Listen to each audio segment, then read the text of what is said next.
तेज प्रताप और प्रशांत किशोर की मीटिंग पर बड़ी खबर।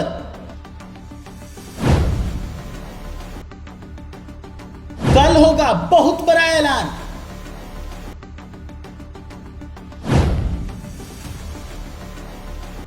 जेजेडी और जनसुराज पर बहुत बड़ा खुलासा।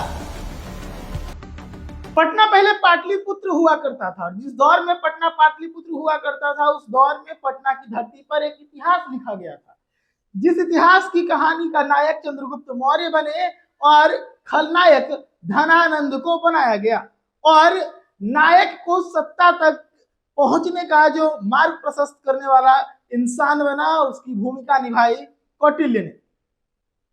और मामला कुछ ये हुआ कि धनानंद जब बहुत ज्यादा अपने सत्ता के मद में चूर था, बहुत ज्यादा अपनी जनता के ऊपर शोषण कर रहा था, तो इससे कुंठित होकर जो है विद्रोह की भावनाएं जगने लगी, और जिसके बारे में भी पता चलता था कि विद्रोही हो रहा है, धनानंद उसे कुचलवा देता था।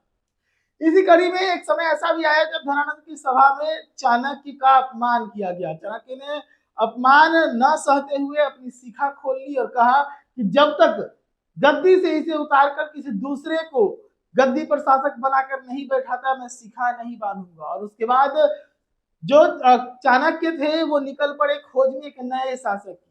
शासक के तौर पर उन्हें एक बच्चा मिला चंद्रगुप्त मौर्य के नाम पर, और उसके मार्गदर्शन में, यानी चाणक्य के मार्गदर्शन में चंद्रगुप्त मौर्य इतना बड़ा शासक बना कि धनानंद को न सिर्फ गद्दी से उतारा, बल्कि जो संयुक्त भारत था, जिसमें अफगानिस्तान का कांधार काबुल तक का इलाका आया करता था, वो सब भारत के हिस्से में बांध दिया। अब ये इतिहास एक बार फिर से पटना में ही दोहराता हुआ नजर आ रहा है। हालांकि कहानी थोड़ा अलग है। कहानी अलग इसलिए है क्योंकि दवा कुचला चंद्रगुप्त मौर्य भी है इस बार, और चंद्रगुप्त मौर्य को रास्ता दिखाने वाला ब्राह्मण भी मिल चुका है। लेकिन कहानी थोड़ा ये है कि धनानंद के समय में शासक से लोग परेशान थे, लेकिन ये चंद्रगुप्त जो है वो अपने परिवार से परेशान है। तस्वीरें आप देखिए, हम इस वक्त जिसे चंद्रगुप्त कहा जा रहा है उसकी तस्वीरें दिखा रहे हैं, इस वक्त जिसे चाणक्य कहा जा रहा है हम उसकी तस्वीरें दिखा रहे हैं। और अब सत्ता की लड़ाई का जो संघर्ष शुरू होने वाला है उसका ऐलान भी बहुत जल्द होने वाला है। इस पर हम बड़ा खुलासा करेंगे। तो पहले तस्वीर आप देख लीजिए। यह तस्वीर बहुत बड़ी कहानी कहती है। प्रशांत किशोर से मिलने के लिए तेज प्रताप यादव पहुंचे हैं। पहले कई सारे लोग जो है वो प्रशांत किशोर से मिलते रहे हैं, और कई बार प्रशांत किशोर से लोगों का मिलना इस तरह से हवा बनता था कि कुछ बड़ा होने वाला है, लेकिन होता नहीं था। लेकिन इस बार ये जो शख्स प्रशांत किशोर के पास पहुंचा है वो बिहार की राजनीति में एक नया अध्याय जोड़ने जा रहा है। लालू प्रसाद यादव के बड़े लाल तेज प्रताप यादव प्रशांत किशोर से मिलने के लिए पहुंचे हैं, और उनसे मिलने के बाद अंदर में क्या बातचीत हुई, क्या डील हुई, इस पर बहुत ज्यादा जानकारी तो नहीं, लेकिन मजबूत सूत्रों के हवाले से जो हम आपके सामने पेश करने जा रहे हैं वो बहुत बड़ी खबर है। मजबूत सूत्रों के हवाले से हम आपको वो बताने जा रहे हैं जिसकी बहुत कल्पना नहीं की गई हो। हम उन्हीं मजबूत सूत्रों के हवाले से ये भी बताएंगे कि चंद्रगुप्त जो है, यानी कि इस वक्त का जो चंद्रगुप्त है, वो चाणक्य के साथ मिलकर सत्ता के संघर्ष की लड़ाई कब शुरू करने जा रहा है, कब ऐलान जंग करने जा रहा है। तो चलिए विस्तार से हम आपको बताते हैं। मजबूत सूत्रों से हमें जानकारी मिली है कि जो मीटिंग हुई है तेज प्रताप यादव की और प्रशांत किशोर की, इसमें बहुत बड़े फैसले लिए गए हैं।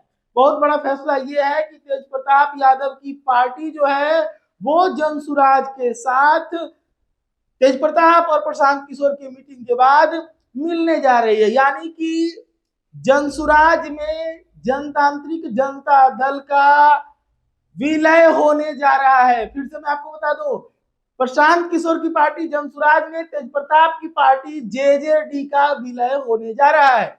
और इस बात के मजबूत सूत्र है जिसके हवाले से हम ये खबर चला रहे हैं, और इसको लेकर हम एक और ब्रेकिंग दे देते हैं आपके सामने। एक और खबर की जानकारी हम देते हैं कि इसके ऐलान में बहुत लंबा आपको इंतजार नहीं करने पड़ना जा रहा है। मैं आपको बता दूं कि इसका इंतजार बहुत कम समय में, 24 घंटा से भी कम समय के अंदर ये बात जो है वो कंफर्म होने जा रही है, क्योंकि इसका ऐलान 24 घंटा के अंदर होने जा रहा है। खबर है कि कल जनसुराज एक प्रेस वार्ता करने जा रही है, और इसी प्रेस वार्ता में तेज प्रताप यादव से जुड़े हुए मामले पर बड़ा ऐलान जो है वो जनसुराज के द्वारा किया जा सकता है। तो ये एक नई राजनीतिक कह सकते हैं साझेदारी की शुरुआत होगी, एक नई राजनीतिक इबारत लिखी जाएगी बिहार के अंदर। और देखने वाली बात होगी कि क्या अभी का जो चंद्रगुप्त मौर्य है और जो अभी चाणक्य उसे मिला है, ये दोनों मिलकर सत्ता की प्राप्ति कर पाएंगे। ये बड़ा सवाल है, हम आपके ऊपर छोड़े चलते हैं। कमेंट करके बताइए कि क्या लगता है कि ये जो कॉम्बिनेशन बनने जा रहा, इसका परिणाम कुछ ऐसा आएगा कि सत्ता पे इसका प्रभाव देखने को मिले। जरूर बताइए, कमेंट में अपनी राय लिखिए। और आपके आसपास में भी कोई बड़ी खबर है तो कमेंट में हमें बताइए।